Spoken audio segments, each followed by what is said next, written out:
चांद क्यों? मैं चांद तो दिखे तब तो दुआ ना करा।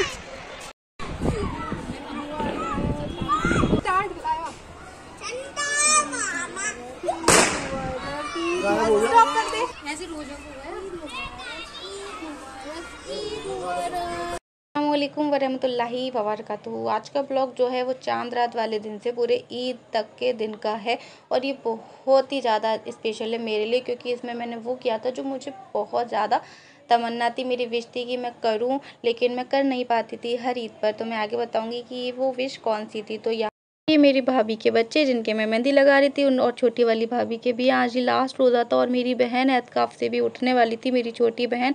और हमारे यहाँ से तो चांद दिखता नहीं है, इसलिए मैं सामने वाली आंटी के यहाँ पे गई थी चांद देखने के लिए, क्योंकि मुझे चांद देखना ही था। तो उनकी छत पर हम जल्दी जल्दी से चढ़ गए थे।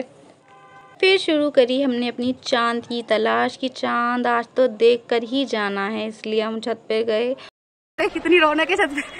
किधर की तरफ है? मैं तो कंफ्यूज हो गई। किधर देखना? सब ये इधर ही होगा, इधर से दिखेगा। हाय हाय, मेरे तो दिख रहा दिख गया। स्टार है ना, स्टार के पास होगा। तो स्टार मुझे तो झलक मारी अभी तो। बादल कितने हैं यार। चांद क्यों? मैं चांद तो दिखे तब तो दुआ ना करा। क्या मस्त वाह। देख रही हूँ, मैं सबकी वीडियो बना रही हूँ। इस बार चांद देखने की इतनी ज़्यादा खुशी थी, इतनी ज़्यादा खुशी थी चांद देखकर। फिर हमने दुआएं करी सबके लिए।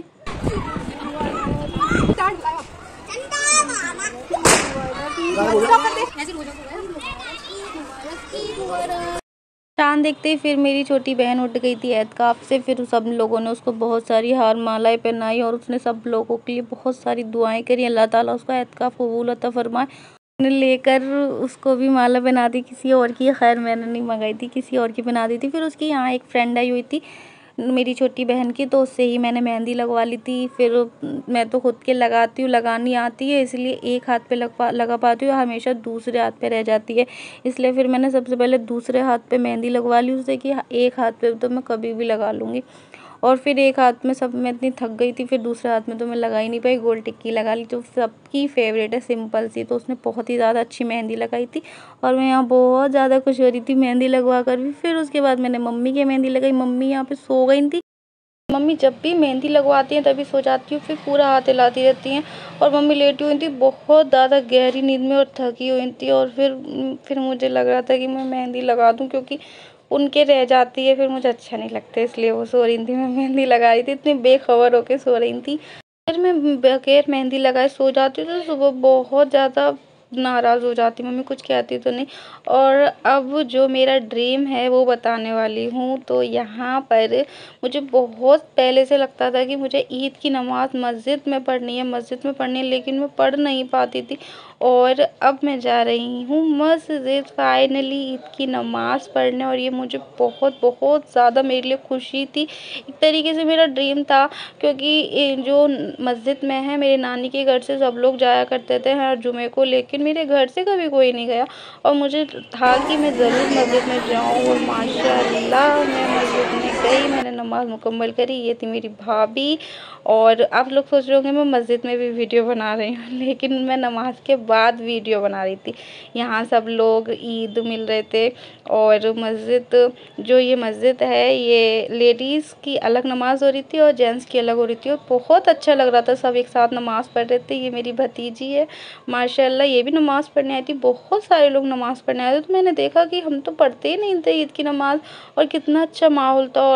और मैं अकेली गई थी हालांकि, और इतना सुबह सुबह इतना ज़्यादा फ्रेश लग रहा था। 7 बजे उठकर, 7 बजे तो मैं ईद वाले दिन उठती भी नहीं हूँ, और मैं इतनी ज़्यादा खुश थी कि मैं 7 बजे उठ के मस्जिद भी चली गई, नहा भी ली, मैंने सब कर लिया 7 बजे तक।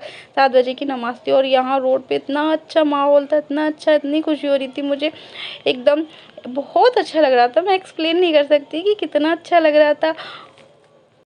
इतनी सारी टॉयज वगैरह की शॉप लगी हुई थी और थोड़ा सा अंदर से डर भी था क्योंकि मैं अकेली थी और फिर पापा भाई को भी नमाज़ पढ़ने जाना था, इसलिए मैं किसी के साथ नहीं गई, अकेली गई थी। और मैं अकेले वैसे जाती तो नहीं हूँ किधर, लेकिन पास में था इसलिए मैं चली गई थी।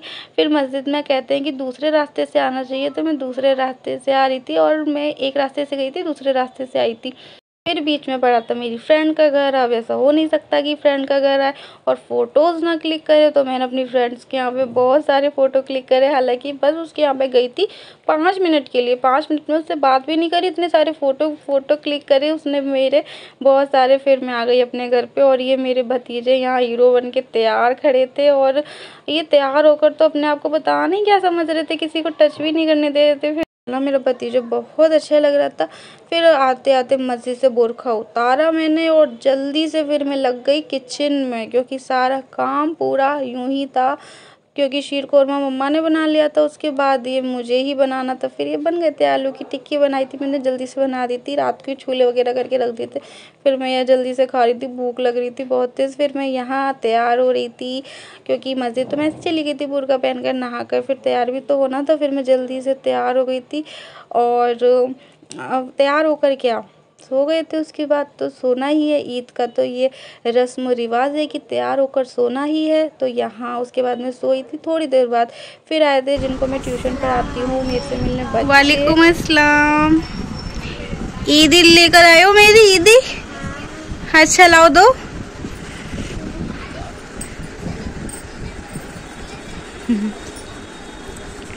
अरे वाह। और अरे माशाल्लाह। और अरे वाह, अरे वाह, इतनी सारी ईदी मैं ले लूँ ये सारे? अच्छा ठीक है, ये आप रख लो, मैं भी आपको ईदी दूंगी ना, ये मेरी तरफ से रख लो। उसके बाद मैंने पापा से ईदी ली, फिर उसके बाद मेरा छोटा सा भतीजा आ गया, फिर उसने भी मेरे को ईदी दी। हाँ बेटा, आपको भी बहुत बहुत मुबारक ईद, मेरी ईदी। अरे वाह माशाल्लाह। और अरे वाह।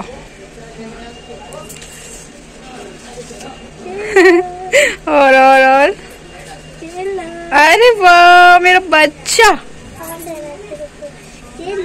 अरे वाह, बाप रे, इतनी सारी पैसे कहाँ से आ गए तुम्हारे पास? ओ कमाल लेते हो। ओफो माशाल्लाह।